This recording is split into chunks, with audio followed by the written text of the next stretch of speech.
This title is narrated with virtual voice, computer-generated narration for audiobooks.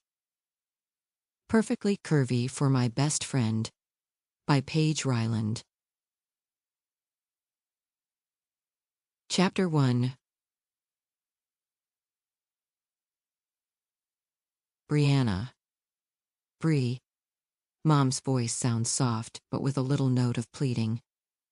Promise me you'll take it easy for a few days, until you're nearly healed. My mom knows me well.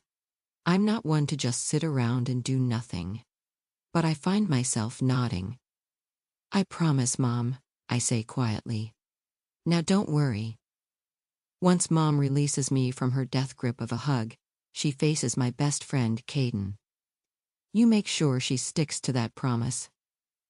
Caden glances at me as I smile at his sexy whiskered face. I give you my word, Mrs. Marsh, he says like he did when we were kids. Always promising Mom he'd keep me out of trouble while she and Dad were at work, despite my knack for getting into one scrape after another. Caden and I had been best friends since grade school, and he'd always had my back. I promise you I'll look after our girl. I'll be here in a flash if she needs anything to keep her from pushing herself too hard. I'll even lift her and carry her to bed. I know he added that last bit to reassure my mom, but I don't think he thought about the sexual innuendo first.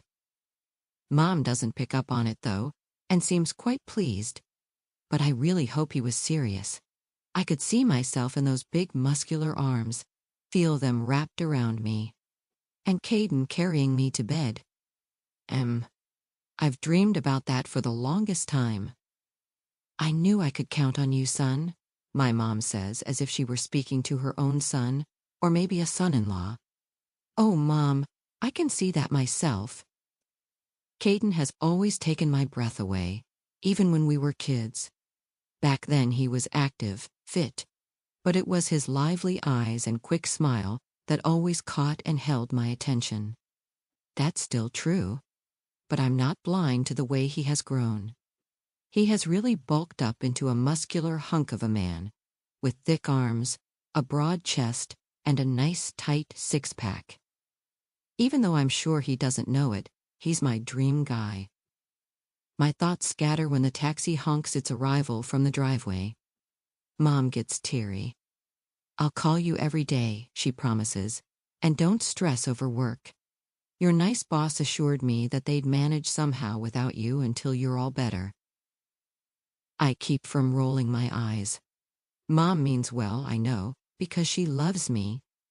But she has been in my business all week, and she hasn't missed a thing, except my feelings for Caden. She never picked up on those, even though they're getting harder and harder for me to hide. I sometimes wonder why I hide them from Caden, but I'm afraid he'll reject me. After all, he has never shown any interest beyond our solid friendship. Anyway, Caden and I work at the same insurance company. He's an underwriter, and I'm a customer service rep. You might even say he's my boss, since technically he is. So I know he'll help keep my workload from piling up or overwhelming the other employees. Everything'll be fine, Mom, I say. I know, sweetheart, I know. Just behave yourself, Mom says, giving me a quick peck on the cheek. I'll keep her in line, Mrs. Marsh, Caden says, giving me a quick wink. I take a deep breath and smile a soft, thank you. I know you will, Caden. I could always count on you.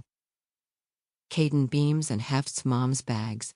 She has 2 good-sized bags, stuffed with everything she thought she'd need, while she was looking after me following my surgery, an appendectomy.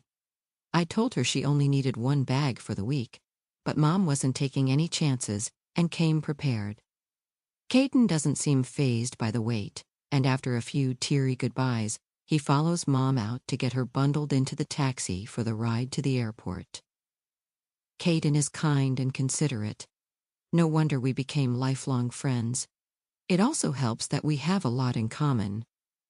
We both love pizza, The Walking Dead, and Rod Stewart. Okay, there it is. We both like old school music from the 70s and 80s. especially. To keep listening to this audiobook, I've left you a link in the description so you can do it, at no cost thanks to Audible's 30-day free trial.